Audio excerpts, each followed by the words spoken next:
would like our class speaker, Chris Sherlow, to come up.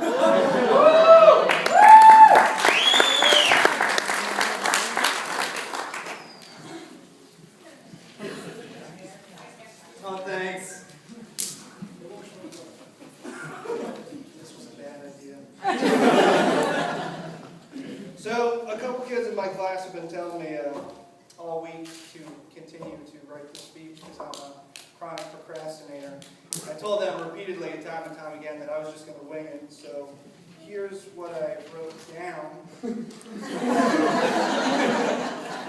No, I'm just kidding. Alright, so yeah, how's everyone doing on those team leads, huh? Oh, man. My name's Chris Sherlow. The class's valedictorian. To give you an idea of what I'm like, Mark never really got a chance to talk to me about giving this speech. So the last night of class, as I got my grade and sprinted for the elevator, he passed a message on to my buddy Adam there. And apparently he said to Adam that he's holding Adam personally responsible for anything I do. Tell him he can't use profanity or take off his pants. So here it goes. Oh, man. This has been one of the most difficult years of our lives. I'd truly rather go through puberty again.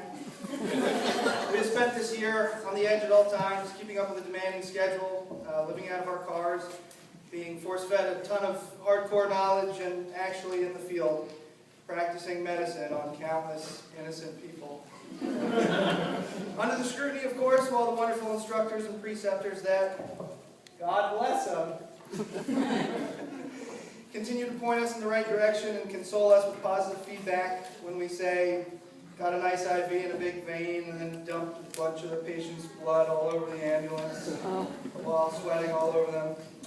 Or ask an ER doc if they think that person's elbow is broken and get the response of bad x-rays of an ankle injury. Or giving a little bit too much of a med that we thankfully had the antidote for. The point is everyone in here has failed at one thing or another. And through all of this and all these failures, we have collectively learned from them and grown together as a wildly dysfunctional, very creepy family of 24 people, right? Yeah, 24 people that have really committed 100%, not just to be medics, but to become the medics that over the years we've grown to idolize. The medics that are well known throughout their communities, hospitals, and counties. The medics that you might see at your accident walking towards you with their gear and immediately feel better about the situation you're in. There might be a PHRN or two that we feel that way about, but whatever. We've all sacrificed many things to this profession. Time above all else, time away from your normal friends and family. Speaking of which, this goes out to my class especially. If the same person you were dating or married to is still here tonight, you should probably marry them. Or if you're married already, buy them a Fiat. Anyway, this calling demands a lot from us and gets a little more dangerous each year, facing the possibility of injury, infection, illness, or death.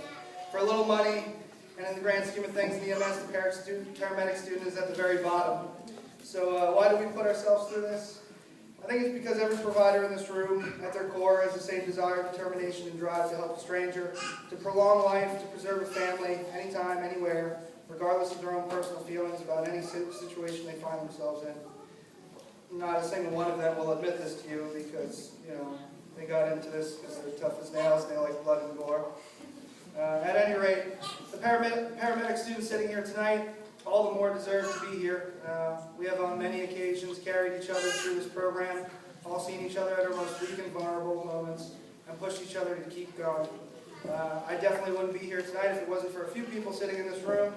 And of course, none of us would have made it without Mark, Dara, Bob, every adjunct instructor that dedicated countless hours to make us better, pushing and challenging us to know more every class. And Tom, of course, who has been essential in fixing every phys ed muck-up.